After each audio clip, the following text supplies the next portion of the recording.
please. Okay, please be my guest, literally.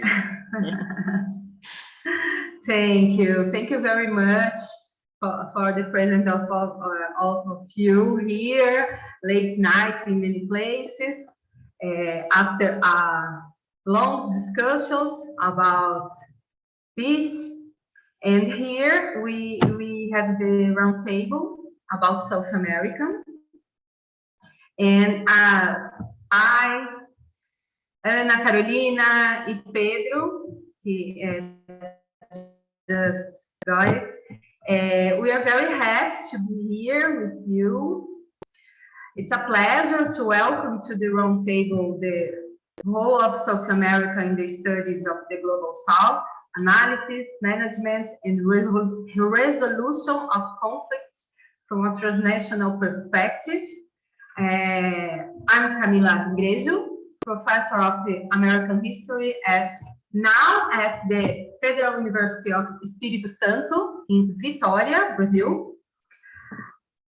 The conference's intellectual goals are to broaden cooperation and dialogue among Eurasian, Middle Eastern, Global North, and Global South peace science scholars, to encourage the fruitful interaction with the worldwide peace science community, to bring together the most updated and relevant research on conflict and peace-related topics from the entire world.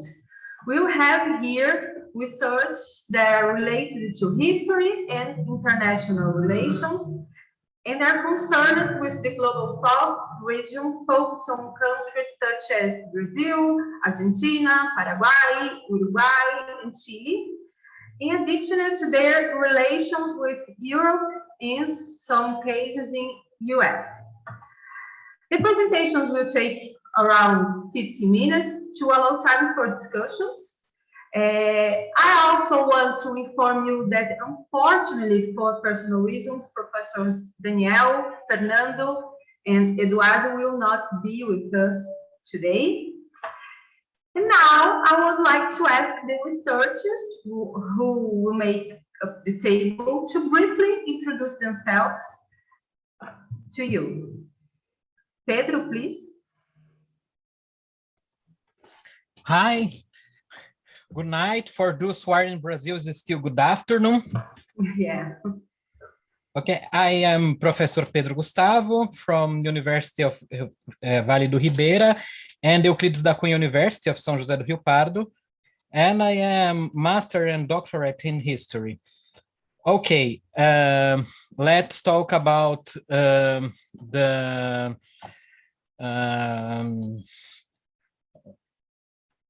sorry, I forgot the title. Okay, from River Plate from Monte Caseiros to Triple Alliance. Well, the Brazilian historiographical production about Rio de la Plata or River Plate focuses in general on specific themes such as Paraguayan War and the military campaigns against Oribe and Rosas. In this type of approach, there is a leap of more than a decade. This was an important time for the imperial foreign policy. There was a reconfiguration of regional geopolitics in which Brazil began to dispute political space in South America with the great powers of the time, France, England, and the United States. To give you an idea, the empire became a strong political, military, and economic presence in South America. It started to have a naval station on River Plate, permanent war squad in Montevideo, made loans to Argentina and Uruguay Republic. In addition, being constantly called upon to intervene in Uruguayan internal issues. A few years earlier, there was a siege of the capital Montevideo by the troops of the former president Manuel Uribe. The government of Montevideo signed in 1851 agreements totally advantage to the empire, but totally disadvantage to that republic, placed in a great submission in relation with the empire of Brazil. They were critics of alliance, friendship, commerce, and navigation's allowance and limits. Most of the farmers of Rio Grande do Sul province, and this province 10 years earlier, this province declared itself as another country. These farmers wanted land in the both sides of the border. So they have lands in Brazil and they had lands in Uruguay. And they create the cattle in Uruguay, but the cattle were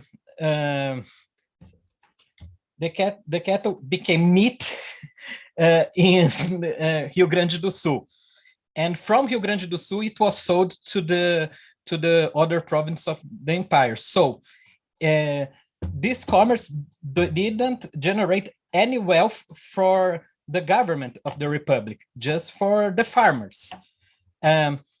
With Oribe over town and Juan de Giró from the Blanco party, Giró was elected president of the republic, and he didn't have any support of the empire. In this context, the execution of the treaties of the empires were imposed through an explicit military intimidation.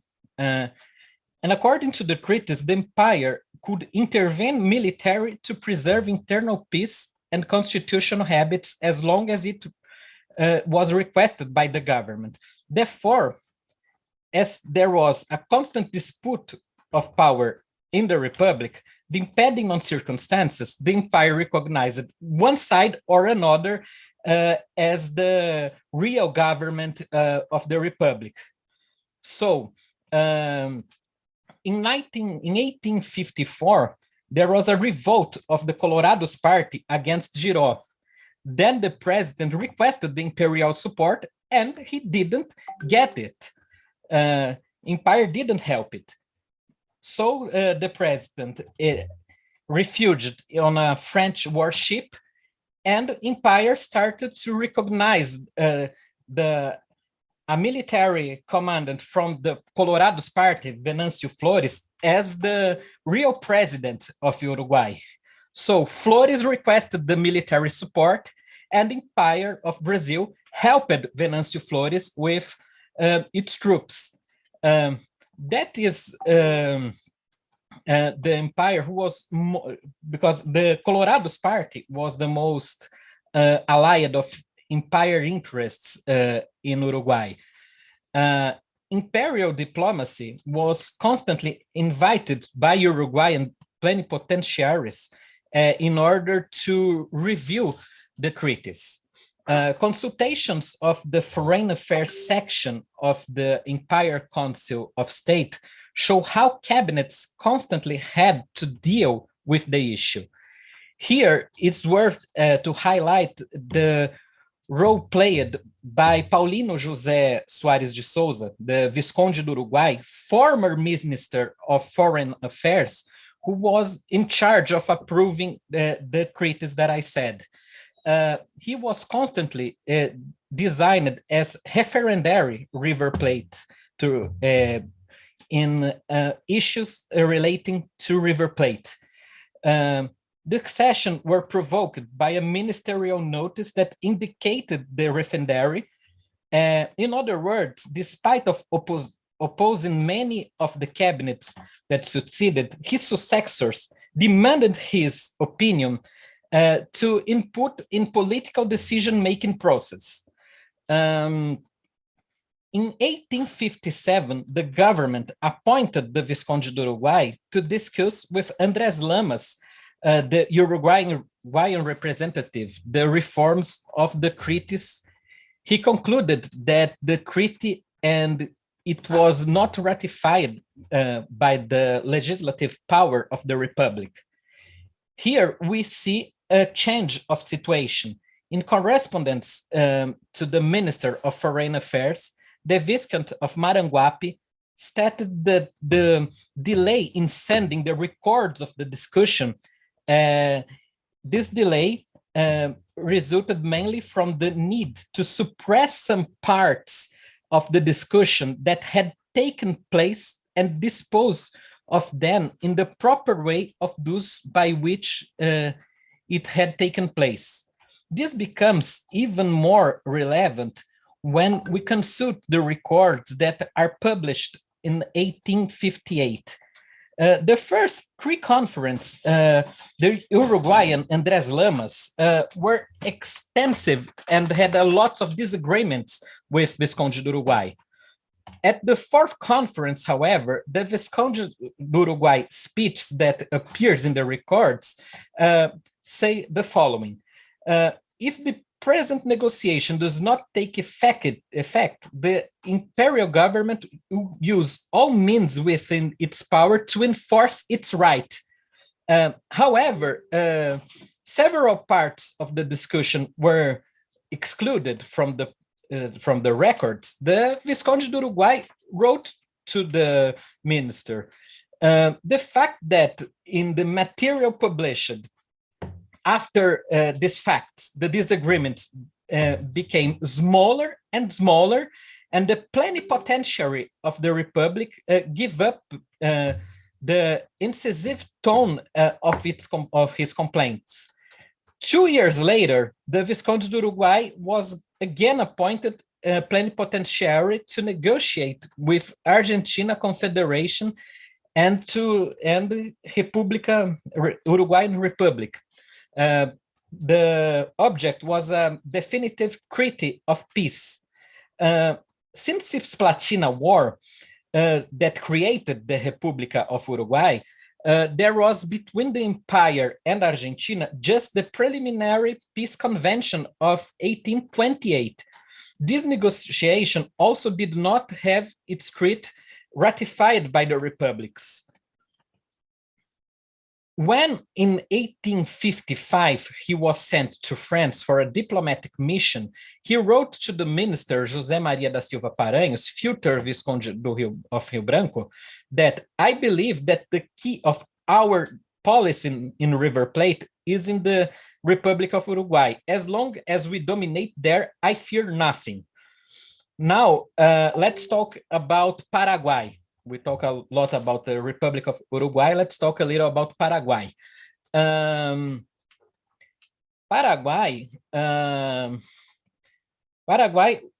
before Monte Caseiros, was recognized by Argentina as a province of Argentina. And Brazil had the interest to it become recognized as a republic. After Monte Caseiros, when Juan Manuel de Rosas did not rule more in Argentina, we get the recognition from Argentina as an independent country. And from this moment, the relations between Paraguay and the empire started to have a clash. Paraguay conditioned the navigation of Paraguay River to an agreement about the borders that was based on an old treaty from Portugal and Spain from 1777, the Treaty of Santo Ildefonso, which took a large portion of the territory that empire claimed as belonging to Mato Grosso as a territory from Paraguay. And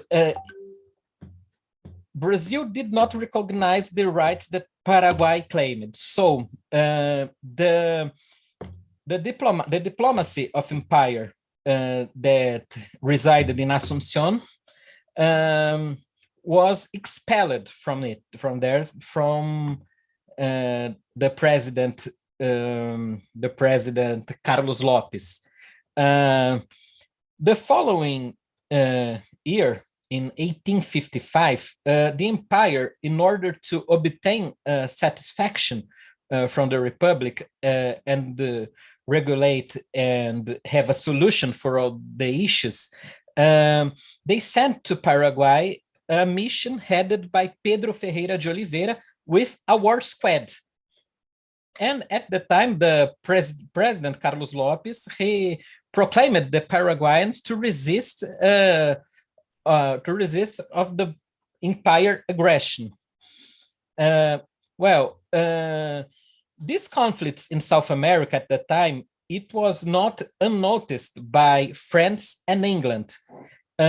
Attached the instruction for a mission that Visconde de Uruguay was sent to Europe to negotiating the French Guianas, there was another reserved dispatch from the minister Visconde de Abaeté, reporting that he had a conversation with Mr. Howard, the British plenipotentiary, and that Mr. Howard, after making several appeals in favor of a peaceful outcome, declared to him that if the British and French trade were embarrassed by Brazilians' aggressive way of negotiation with its neighbors, France and England would intervene with their forces to guarantee the rights of their citizens.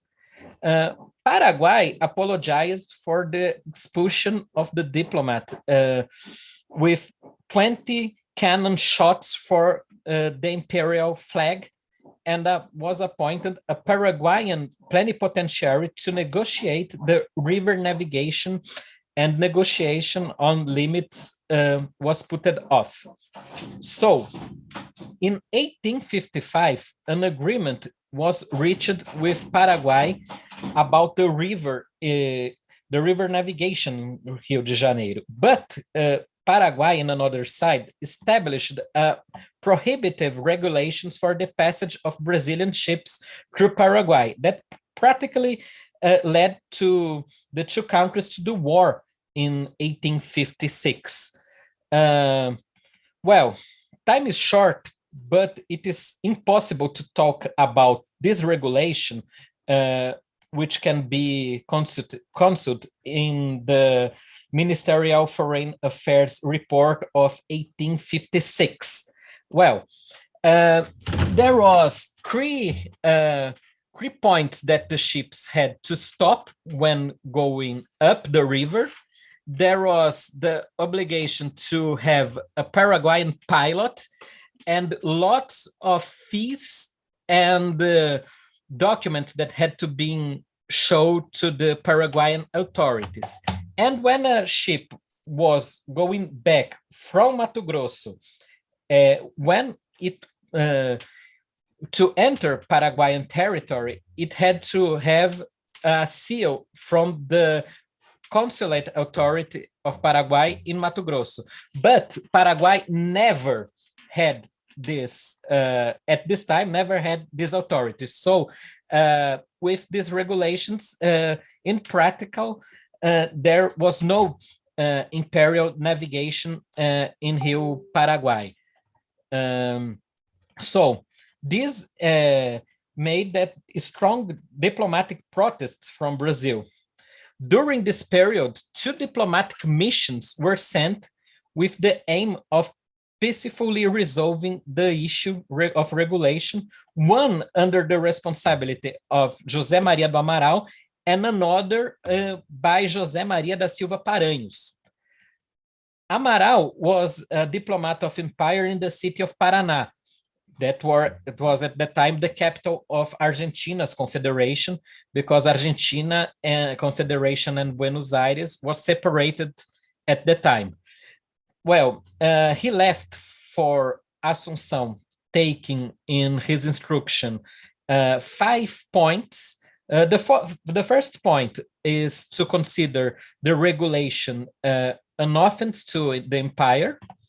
The second point, it was a complaint against the long scales for the ships. The third point, against the obligation of the Paraguay pilots.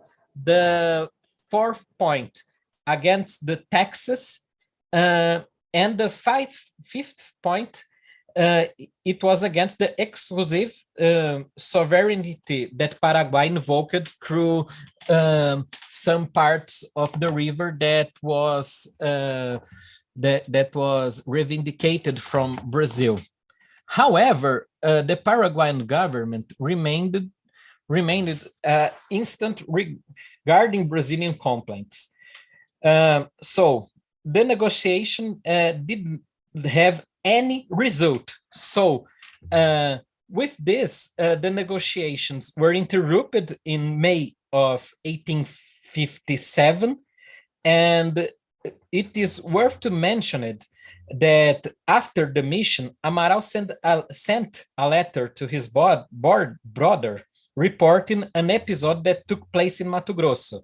He made to go up to Mato Grosso a ship without the Paraguayan pilot that were required by the laws of Paraguay, and said to President Lopes, the first bullet that I threw at you tomorrow in response to yours will be an egg inside which the revolution will come and will free the Paraguayans.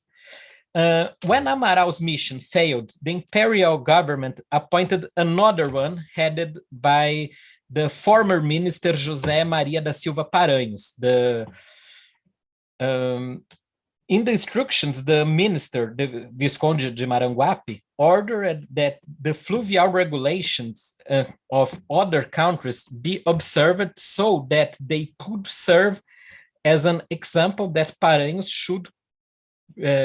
should causing to the Paraguayan government that the empire would not demand anything that it was not willing to grant of the navigation of the rivers of Brazil.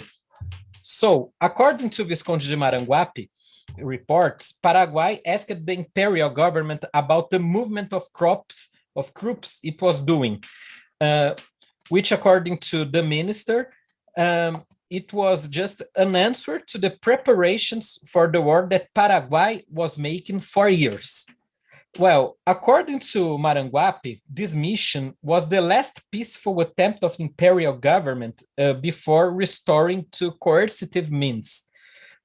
Well, during his trip, Paranhos made adjustments on river navigation with the Oriental Republic of Uruguay and Argentina Confederation in order to obtain support for the Brazilian claim.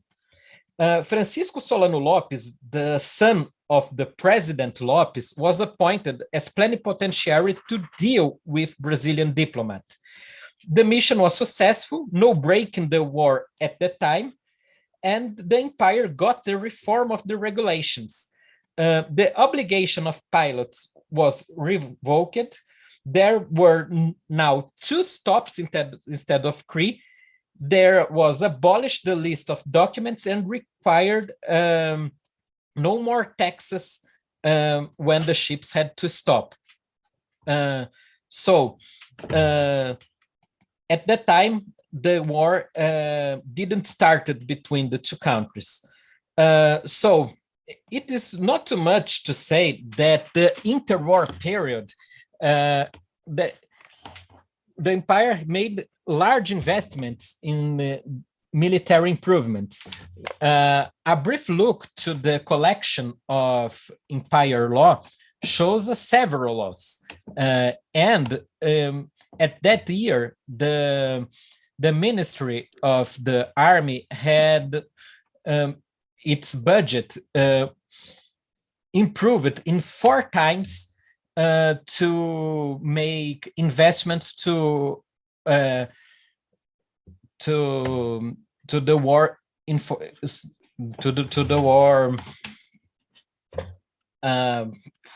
to obtain war equipments. So when we are more close to the Paraguay War, the president of Uruguay Republic, he put fire in the critics of the Brazil and said that he had no more relations with Brazil, and Brazil made another intervention, and Paraguay declared war in support of the president Atanásio Aguirre, and now started the war. So is this. Well, I'm sorry for my English. Thank you, Pedro. Now we will listen Ana Carolina Gutierrez Pompeu. Please, Ana. Thank you, Camila. Thank you, Pedro. I'm going to put some slides. I'm going to share here my screen.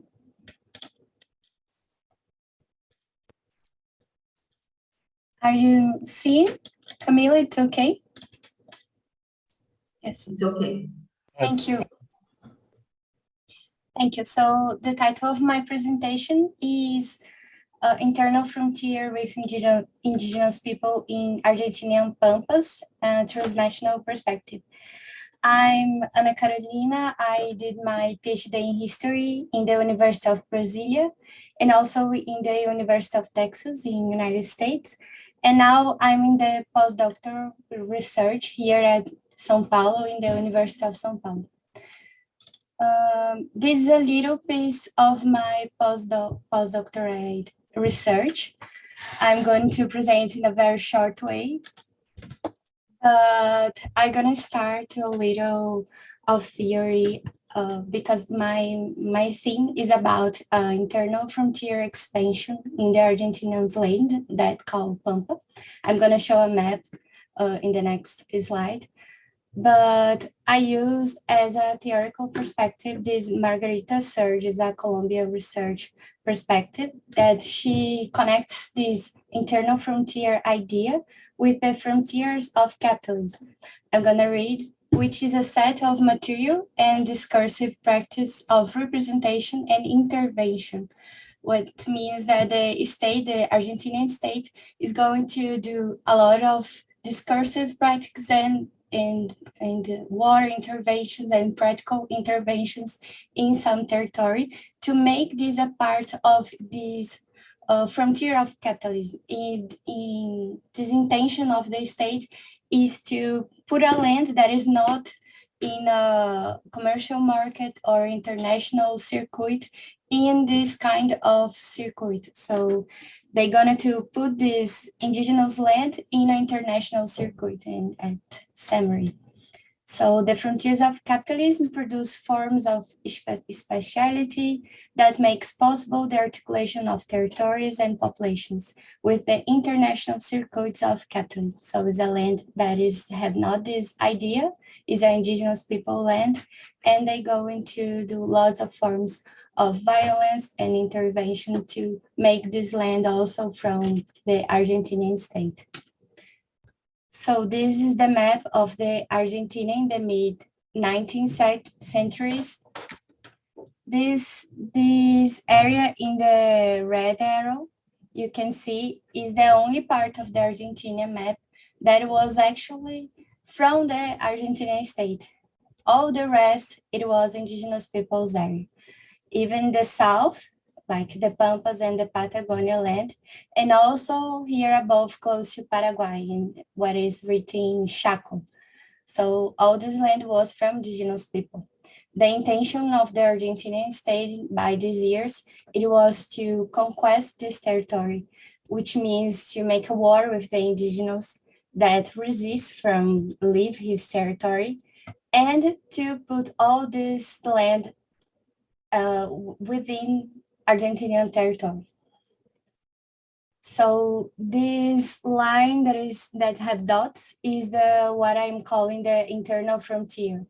It's called internal because for the Argentinian perspective, all this land from Pampas and Patagonia that belongs actually to the indigenous people is that they have like a belonging feeling to the Argentinian state. So the Argentinian state believes that all this land, it was part of his territory. Besides, they don't really know this territory, and besides, it was really occupied by indigenous people. But the really intention of the really purpose of my research is to make a connection between these two words, the Argentinian and the United States, because by this time they have similar actions going on. They also have both states have big indigenous people area, and they were trying to conquest this area by eliminating by war the indigenous people that lived in those territories. So for explore this dimension, I'm using a military man that is called Miguel Maladin, and he makes a trip to the United States, and he stays in Washington, and then he lives to Paris. And the purpose of his trip is to show to the militaries in Argentina, like especially to Julio Argentino Roca, who was in charge to the desert campaign, was responsible to this main campaign to make war to the indigenous people and conquest the Pampa and the Patagonia land. And Miguel Maladin was informing this man, the Roca, how the United States proceed with its politics against the indigenous people, like the wars or the reserves or other kinds of policies. So this kind of letters is my connection to make this transnational approach. My main idea is not to see the United States as a model to the Argentina. My intention is not that, but is to understand the connections and the entanglements between this situation, between the Argentinian situation and between other countries that have also the same question, the same kind of appealing or the same kind of problem that was considered a problem in the 19th century. So in this case, the United States have a lot of similarities with the Argentinian context, and I'm doing this connection by the letters, by the sources, by these letters of Miguel Maladin to this other army man, Julio Argentino Roca. So like I'm reading this last phase, the purpose is to show how the indigenous situation in the 19th century and the question of internal frontiers was not restricted to a national reality, but was a part of a broader and more complex context. So I'm gonna skip this part, but really fast. Miguel Maladin, this man who travels to the United States, was born in Argentina, in Entre Rios, the province, the state, and he was responsible to, he has a military formation, he worked as a military, he is one of the first professional generation of military men in Argentina. And he moved to United States as an attaché, with an official, like he was in the Argentinian legation, so his position was officialized by the Argentinian government in 1877 until 1879 when he moves to Paris. And the letters were consulted in the Argentinian National Archive in Buenos Aires and was addressed to this Roca, is a very important man in the Argentinian context. And all the letters contain a main argument, that is the separation of the indigenous issue from the frontier issue.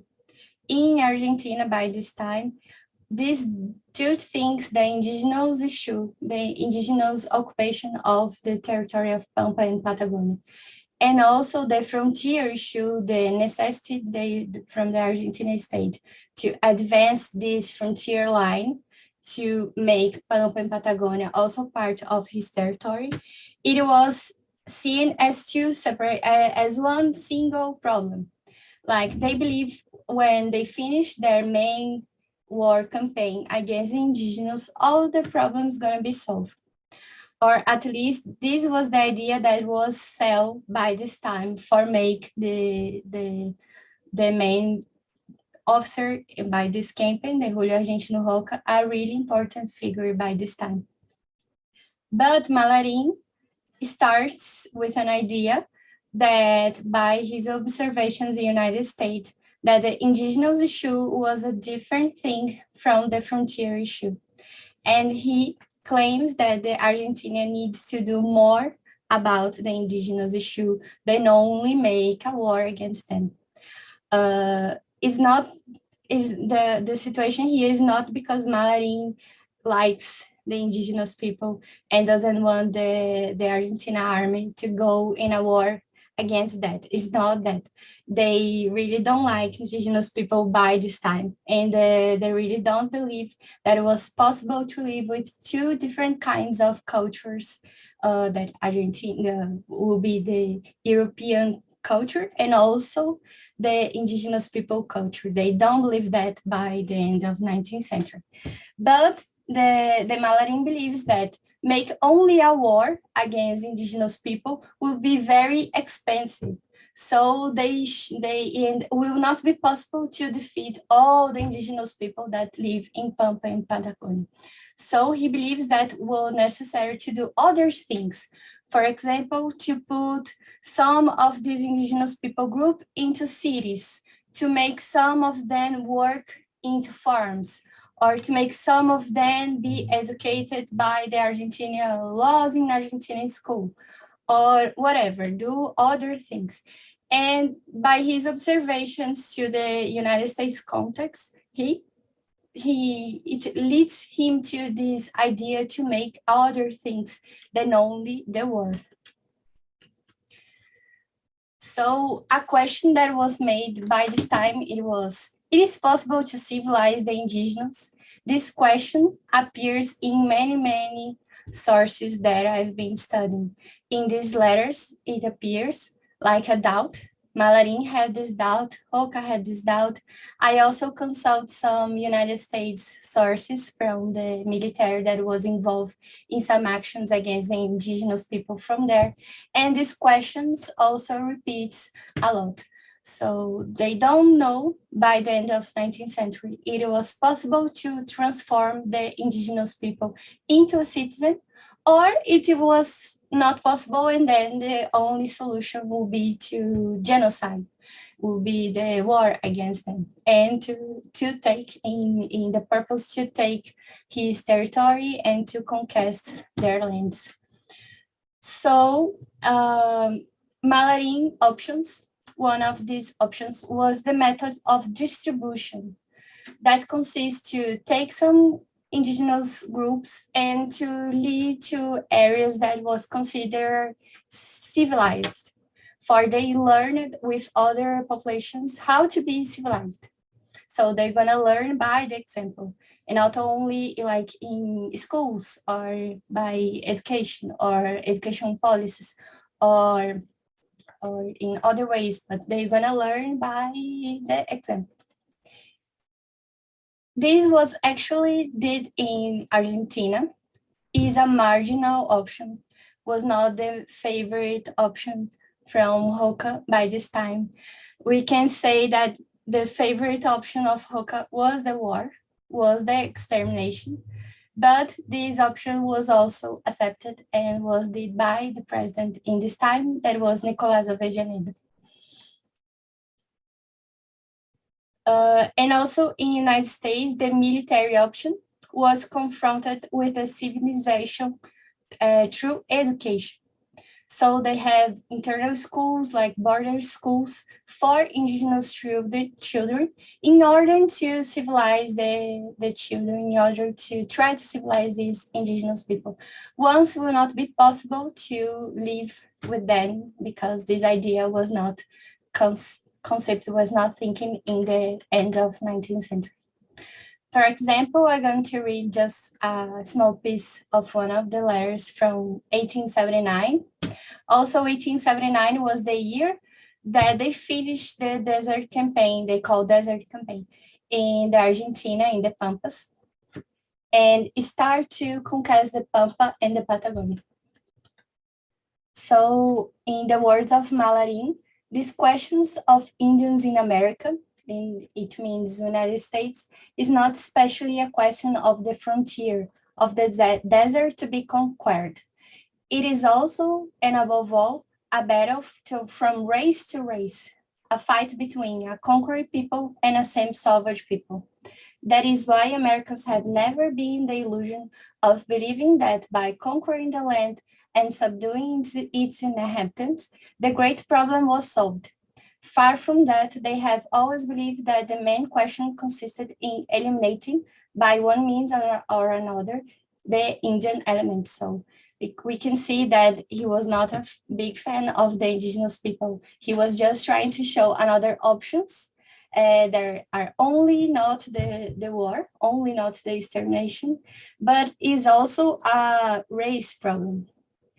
In this time, the end of 19th century, they start to be occupied of the science and the racial problem as a problem, and think if it was possible to transform these indigenous people in the model of a citizen, in the citizen that they want to live in Argentina or not, or if this race should only be exterminated. So this was the ideas that were being thinking in this late 19th century. So that means that the distribution was a marginal option, well, as I said before. And the President Avellaneda from Argentina, thinking about the indigenous issue separately from the territorial issue related to the advance of an internal frontier. It was this distribution, it was a marginal discourse in the Argentinian context. These letters of Maladin were not very studied. Actually, all these things that relate Argentinian desert campaign with other that connected with other similar situations in the same time is not very studied in the Argentina historiography. They like to think more as a national theme, but it exists. Roca had this option against the military option, against only the extermination, but he really chose to keep with his option. And by the end, the citizenship, the acquisition of the indigenous citizenship was an option. So the possibility of the indigenous people to be civilized was questioned, at the same time that it was thought that the issue would be concluded with the military advance of the frontier. So they think once they conquest the territory, all the indigenous problem will be solved. By transforming the subject indigenous people into Argentine citizens, the Argentinian state exempted itself from taking special measures from indigenous inclusions or civilization, placed within the egalitarian treatment of the liberal state. So once they considered all the indigenous people after those military campaigns as Argentinian citizens, they just do nothing to include them or to educate them or to give them some land to make crops or whatever. They just think that those indigenous people that were incorporated, it was the same as all the other citizens in Argentina, so they do nothing. That was their solutions. In the United States, they have similar but different at the same time solution. They also consider the indigenous people was citizens, but with some difference in this Argentinian context and in the mid of 20th century. But these new citizens that could not vote, they have less political rights, so they were a lower class of citizens. It was just a way to the Argentine state to take less responsibility to those new populations and to take this land and to really confirm their position into Pampa and Patagonia, that to avoid some other international interventions in this territory. So for now is this. If someone have another questions or wants to know other things, I can talk about this later. Thank you, Camila. Thank you, Ana. Now it's my turn. I will also share my screen with you. Please tell me if you are seeing this.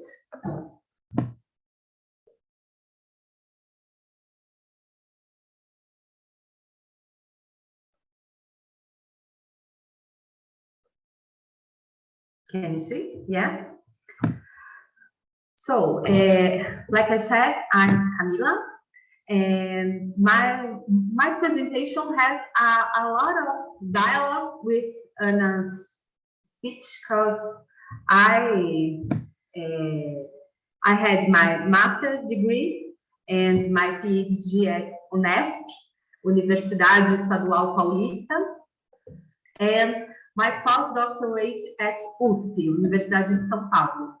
And at USP, me and Ana, we developed a co-work in a lab about America's history. And my Argentina late 19 is my theme. So I was studying intellectual history from Argentina in the late 19, since my master's.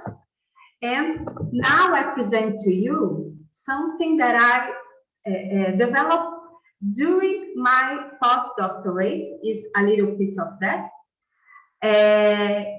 about Estanislao Zeballos. I don't know if you heard about him earlier, but he was a very knowledgeable politician, intellectual in Argentina, and he had a very important perspective about what Argentina had to be in that moment, nationally and internationally thinking. So he did an articulation between knowledge and power. He talked a lot about moral, political, social reform. He was chancellor during 3 times in Argentina history, during the government of Juarez Selman, Carlos Pellegrini, and Figueroa Alcorta. In this last, he had a tragically, he was dismissed like tragically, because he had a confusion between Barão do Rio Branco, Brazilian's chancellor, but that's subject for another time. So, Zeballos was an expert in history about Argentina, and he defended that was necessary develop like a national identity for Argentinians. There was formed by many people, like Ana said, the indigenous people, the immigrants, a lot of different people in the time. But he defended also there was necessary develop like a international identity for Argentina. What was Argentina in front of the Europe countries, US, Brazil, Chile? So Zeballos expressed all of that in his rights in the newspapers, in a magazine that he financed, named Revista de Derecho, História e Letras, some that I'll talk soon, and in jobs in the government. He was a congressman, he had politicians, he occupied politician space in the government, so he was more than a man of politics. He was a political action man. He had actions in the media, in the newspapers. So in the late 19th century, Argentina was integrated to the world market. Argentina had a exceptional improvement in economic improvement about her exportations of meat, cereals, and that contributed to that. That was built by a little group, some perspectives that carry a civilization mission in Latin America. Like Argentina had a civilization mission in Latin America. And for this, Argentina had to have the hegemony in Latin America. And that was disputed with Brazil, especially. In Europe, Argentina had relations with Great Britain. There was the bigger buyers of meat and cereals, Argentinians. And during the government of Julio Argentino Roca, like Yana said, was made some various changes in Argentina's politicals, especially in the international relations. A lot of things changed at this point. And today, what interests to me is talk about the question between Argentina and Chile border, because it was defined after the independence, but was revisited by some politicals, especially by the Bajos, in the end of the 90s. And it was part of the Argentina plans. So in 1856, Camila, excuse me, do you want to share the screen with us? Because you stay in the first slide. Oh, yes, sorry, I'm passing here. One moment.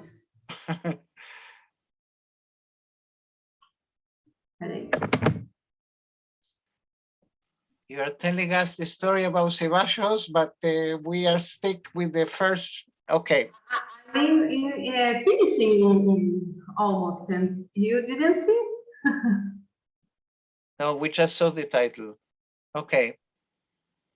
Sorry about that. No, that's fine. I think I will go on because I don't want to take so much your time, and I'm sorry about that.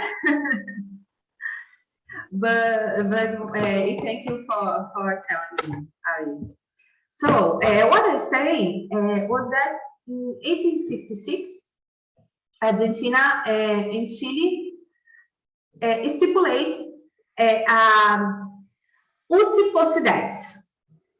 After independence from Spain, the former colonies would have their borders limited from the territory occupied in the colonial period. So they had to maintain their territory that already exists during the colonial period.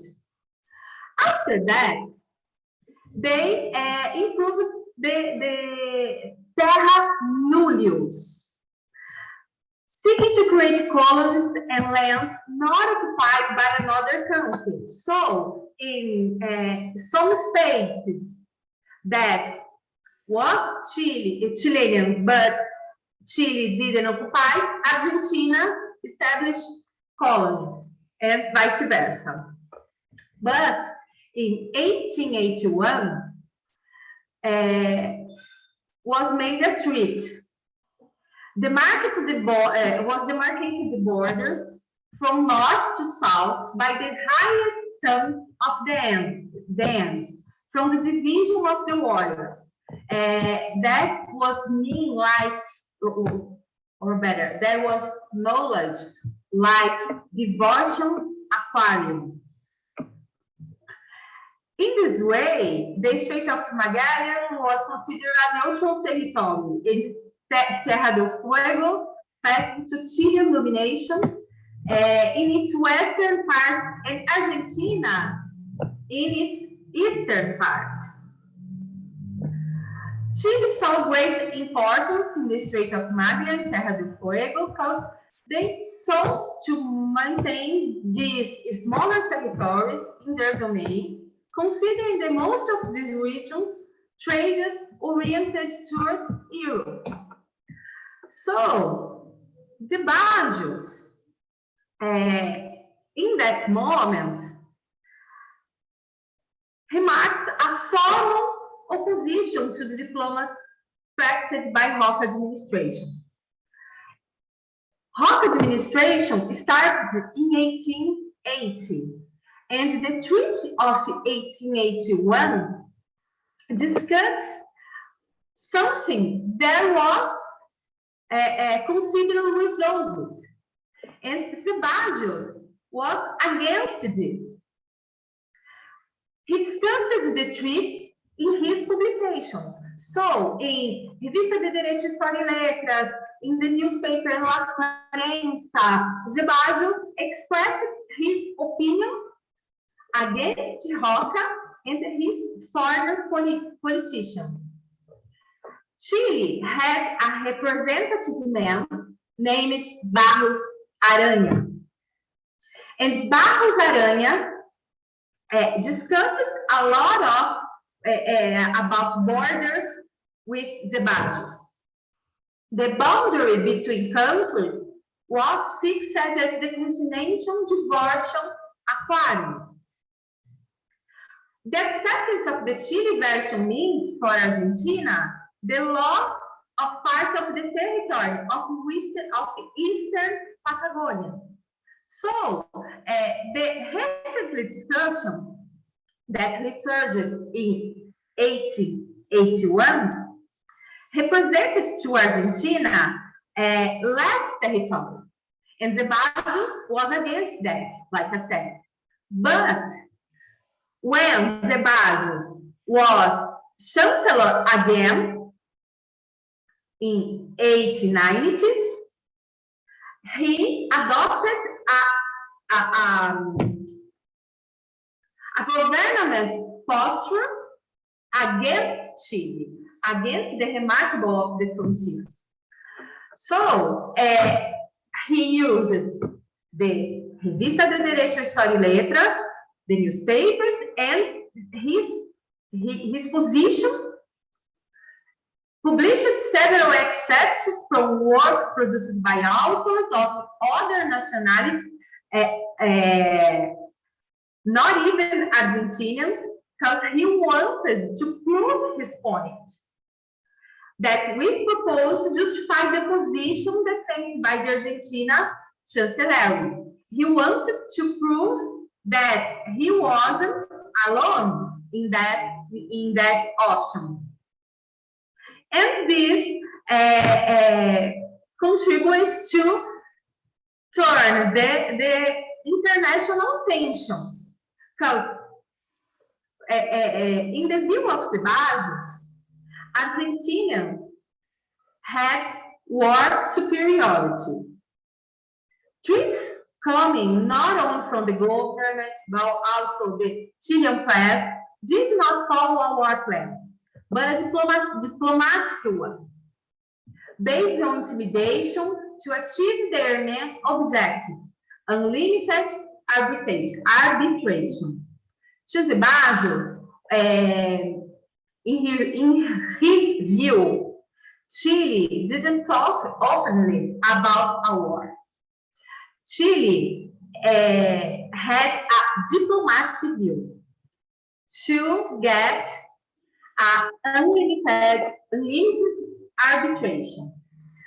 Zeballos singled out the Argentinian government as likely. Argentine political civilization would be consecrated as inferior to the Chilean one. So that was being pursued, not existed anymore, as it believed that the greatness of nation was measured by the character of these people and the moral of its statesman. Barros Aranha was accused for Zeballos of anti-diplomatic conduct. So Zeballos was developing a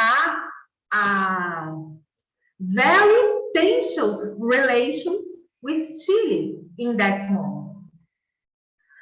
For this, Zeballos had his own interpretations. To Zeballos, in his view, legitimate border between Argentina and Chile should go through the Andes and not the division by the waters. So Zeballos was against divorce chapayo. Treaty of 1881 had been drafted in a way that favored Chile and therefore denied Argentina some points over the southern end of the Pacific Ocean. Arbitration awards was presented in 1902 and determined that the dispute territory would be divided in half between the two countries. And obviously, Zeballos was against that too, and he used her political position and her review to show that. He believed that the Chilean attitude not only questioned the demarcation of the boundaries established in the Treaty of 1881, but also broke a rule of public law and concluded that the Chilean maneuver was not purely geographical interests, and therefore should be interpreted as a political aspiration, more transcendental than the simple interest in incorporation a few hundred leagues of land. So, to him, that question was more than the land. The arbitration had ratified a very serious political plan, and the agreement signed between the two governments under the auspices of a war that would never take place did not benefit Argentina. Argentina was prejudiced in his view. As conclusion, these articles and documents written by Zeballos show us that the concern with the expansion of Chilean territory was based on the threats that this country posed to the hegemonic plans tracked by Zeballos for the predominance of his country over the entire southern portion of the American continent. The confrontation with Chile represented both for Stanislaw Zeballos and for the history of Argentina diplomacy an important moment. for the definition of the country's international identity, outlining the foreign policies that would be developed by Argentina in the following years, so that influenced the next steps in the foreign policy, in the Argentinian foreign policy. Zeballos had her own interests with this. So, in my view, Zeballos wanted to clarify that the Argentina-Chilean border issue had already been solved. So, there wasn't necessary being discussed again. For me, he also defended that Chile, through Barros Aranha proposals, went back on what had been agreed, probably because it considered Argentina a threat to its interests in South America. To Zeballos, Argentina was shown by a victim of the circumstances. So Argentina was, he constructed a view of an international image of Argentina as the country wronged by Chile. I appreciate your time. Thank you very much for listening. And I'm so sorry by the technical problems and the bad English. I heard much more than I talked. I hear much more than I talk. Now, if you have questions, we can go to them. You can stop the share screen. Yeah, I will. Is there a presentation by Fernando? No, our Fernando isn't here. That's another Fernando. Okay. That's another Fernando. I'm another Fernando. Yeah. I see. Okay. But if you want to talk, Fernando, we can listen. I have several comments. I mean, if that's fine, Camila, if I may, I mean, I have comments for the three of you, and I mean, I'm completely exhausted. It's almost now 14 hours of Zoom for me, but so first, thank you very much, and I'm really surprised. That's I mean, that we would end the conference by getting. I mean, you are returning me. I'm Argentine by origin, so to some of the things that I learned there, and some of the things that I learned here in my academic career. So again, I'm not an historian. You are all historians, right? I'm a international relations scholar, but I'm interested in history. And the first thing I would say is that the title is kind of misleading, because it's not much about the resolution of conflicts, or at least peaceful resolution of conflict, right? I mean, I was thinking that you might talk about one of my idols. I tell my students in Latin America about Barón de Rio Branco, right? Ceballos is the opposite. I mean, I talked a lot about I'm praising Rio Branco, and you are, in a sense, I agree with you. Ceballos, I don't think that Ceballos necessarily represents Argentine foreign policy, and Ceballos, in a sense, lost the who was that? Cleveland? I mean, lost Misiones, right? I mean, so he misperformed. And I can tell you, again, it's funny, it's my Israeli chutzpah. I'm telling you that many people in Israel or all in the world, they don't know about Rio Branco, right? And the fact that Brazil peacefully expanded, we talk, if you attended other sessions about peaceful change, I wrote a little bit about that Brazil is a wonderful example of a country that expanded its borders peacefully, right? But again, let's talk about your papers, okay? So Pedro, and again, I'm blunt, maybe I'm a social scientist, although we are dealing with the same issue. You told us a pretty much detailed diplomatic history, right, between Monte Caseros, and I was looking at Wikipedia trying to remember what I studied, right, the Uruguay and the Guerra Grande, right? But I didn't follow exactly the line of your argument. I mean, I don't think unlike the other two papers, and it's, forgive me if I'm a bit blunt, to explain the logic, right? I mean, from Monte Caseros to the Triple Alianza, but what was the logic of that? We have in Israel, in Tel Aviv, a intellectual historian or history of intellectual, Ori Preus, maybe you know the name, right? And so I would like to ask you, again, I'm like a makeshift discussant for you, right? Of your papers, to tell us a bit about the logic, because you got into too many details and you could get lost, right, with all those trees. How about the big forest? Okay. Ana Carolina, I really like your project. Again, sorry about the chutzpah, or it's a bit. It's not Argentinian. It's wrong. It's Argentine.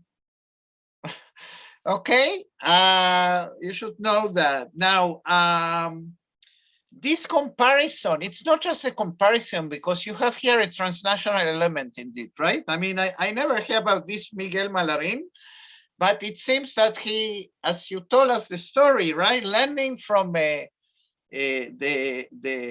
US case, never say America, I was telling TV Paul, never say America. We all South Americans, we should say USA, right? So learning from the USA case, what they did to the indigenous people and what the Argentina did in the Campaña del Desierto, which I think it's genocide, right? I mean, to some extent, it's a genocide. I didn't know about the transnational ideas, the diffusion of norms, right?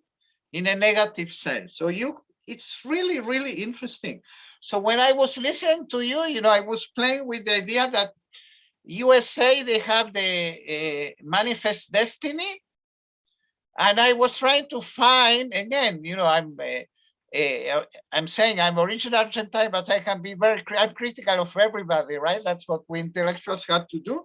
Sarmiento, civilización, Quiroga, civilización y barbarie. Although it's not about Indians, it's about gauchos, but it's a very similar argument. The same thing about Ceballos. I mean, he was a racist, right? So this idea regarding the different possibilities, where to kill them, where to make them citizens, right? And again, this is something that, as you say, it's probably a phenomenon that you see that in Canada, you see that in Australia, and again, it's very hard to compare, but right now in Israel, in the last 2 days, we have the news regarding the Bedouin population in the Negev and what the government.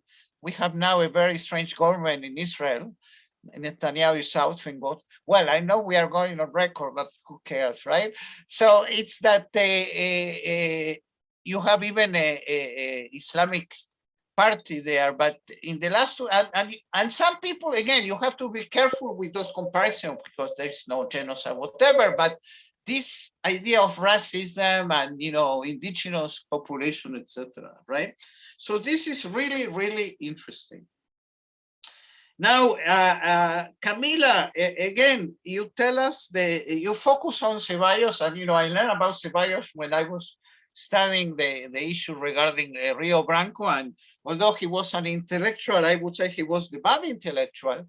And my main comment to your paper, and as far as I remember, I mean, he worked under Carlos Pellegrini, but Pellegrini had a different position. I would not generalize from Ceballos' position into the Argentine foreign policy. Maybe I'm trying to defend the Argentine position because there is more than Ceballos. We have Drago and Carlos Calvo, and we have you could say a different position. What is interesting, and I learned from you, you know, since I wrote, I know about the utiposidetis, is that Ceballos, in a sense, was a what we would say a hawk, right? Hawkish, very hawkish, with a very belligerent position, right? And this is a time in history, as you say, when Argentina consider itself like a great power. And again, if I look in a long durée, it took Argentina a long time until Itaipu to recognize that it's number 2 to Brazil, right? And Chile lost, I mean, Chile left that ABC, right? Because this is also the time of the ABC. So again, and it's funny, I'm as a social scientist, I'm telling you historians, but if you put that in the larger context, so I don't know whether that was Ceballos, but you had also these kind of arms control agreements and concert among Argentina, Brazil, and Chile, which was probably a way of institutionalizing the balance of power. So I would be a bit more cautious in the conclusions to suggest that he, of course, had a lot of influence upon Argentine foreign policy, but that's one possible school, right? I want to believe that there is another school. I mean, Argentina did very stupid things in foreign policy, right? Malvinas and giving the arbitration to the British, right? But for me, Ceballos is not the best example of a foreign minister diplomacy.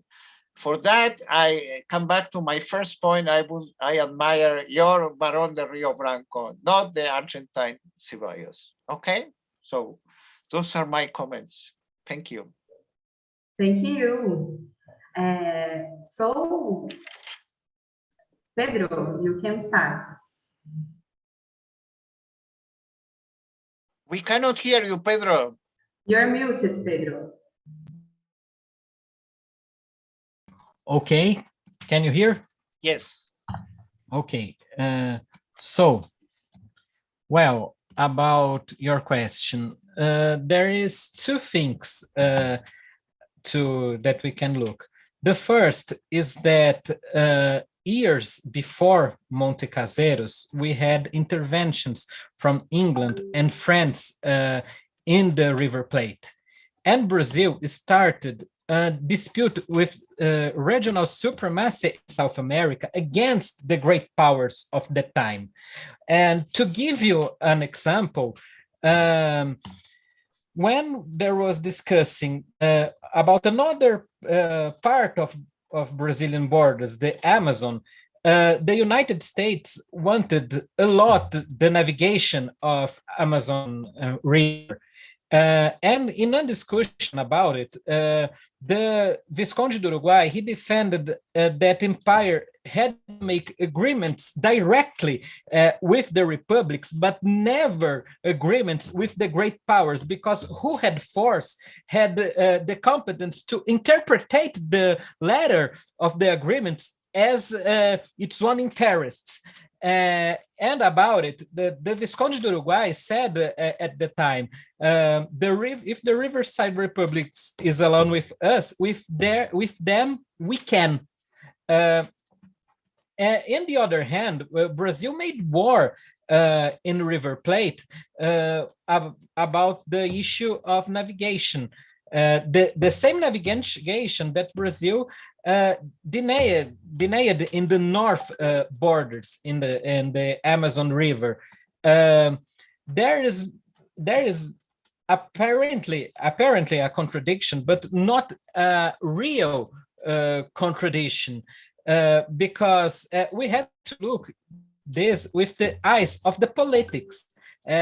Think about of this as a debate of ideas and currents. And the second point I think that I should have to explain in when at my time is that in Brazilian historiography there was 4 times an interpretation that the war was a result of British imperialism, and not there were issues from the South America itself about that were related to the regional conflict and disputes of power and land. And another thing is that the war was gestated for a long time, about 13 years before when it ecloded. So in Brazil, normally we don't have lots of historiographical works about this process that that happened in these years, but they are very important to know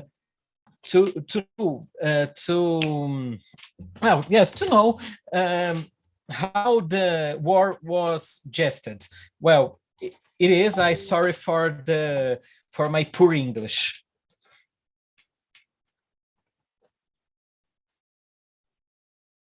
Thank you, Pedro. Ana?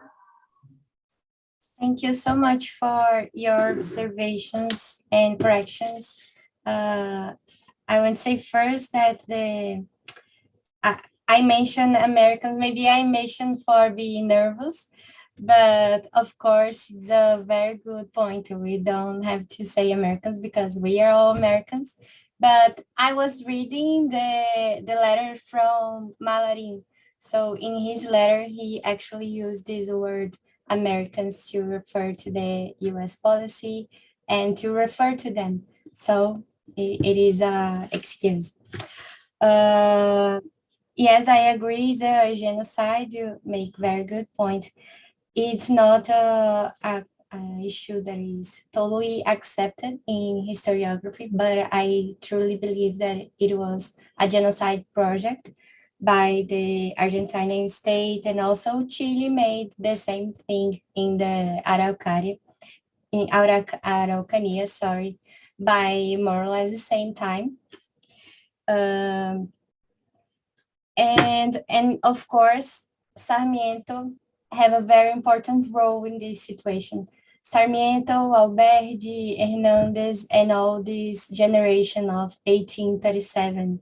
So they have the intellectual thinking, they had made the intellectual thinking under all these events that I was talking about. I truly believe that they create, like, talking against Rosas, it was a different context, but they create an intellectual environment that the indigenous, the gauchos, and others were not the right population for the Argentinian. So they build a cultural view that what they want for the country and what they really don't want, and the indigenous population were representing what they really don't want as their cultural identity. So it is very related to my work, all those intellectual works from Sarmiento. I really had no time to present it here, but I'm glad that you comment because it has total relation. And the interesting thing I believe is that all this intellectual and the writers generation that in 1837 was thinking about their nation, was thinking about what's supposed to be doing after the defeat of Rosas, they actually have the opportunity to get into the government. So Sarmiento was president, Alberti made helps to think about the Argentinian constitution.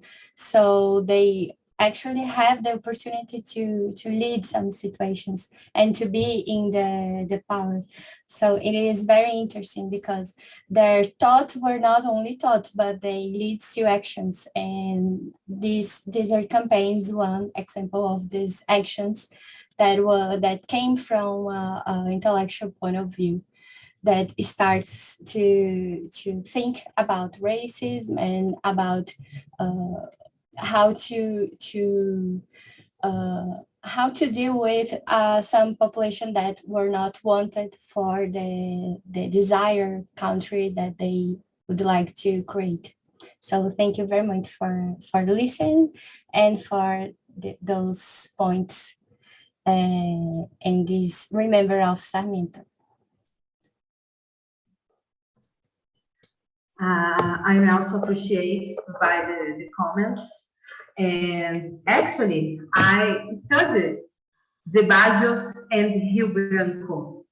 And I wrote a work about his dispute on the press, but I talked so long about that, and I want to change.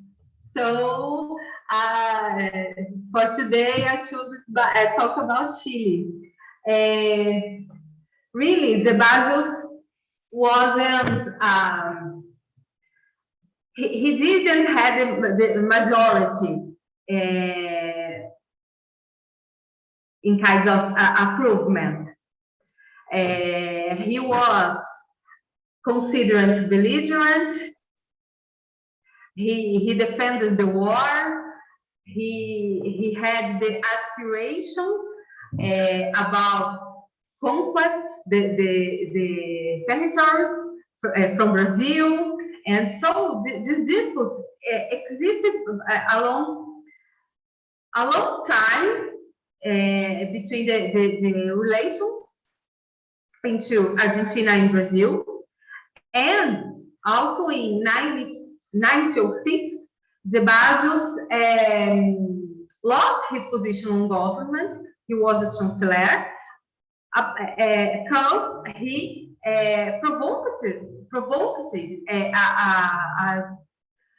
almost provoked a war with Brazil against Rio Branco. So he wasn't, I don't know if I can tell this in English, you can help me, but he was, ele não era uma unanimidade, muito pelo contrário, né? He wasn't, how do I say, Ana? It wasn't unanimity. He was unanimity. Yes. So, do we have more questions? Anyone?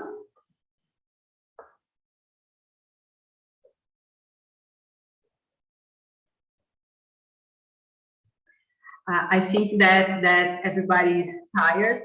You had a long and productive day, and the three of us are very happy to be to have accepted here, to be here with you, could be listened to you by you, and exposes our works and our jobs and our points of view about American history. So thank you very much.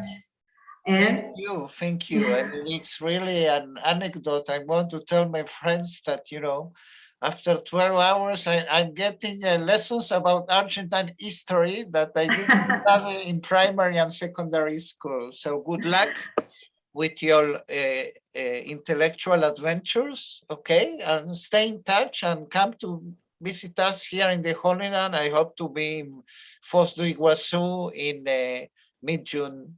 Okay. Yeah. So and I will be there too.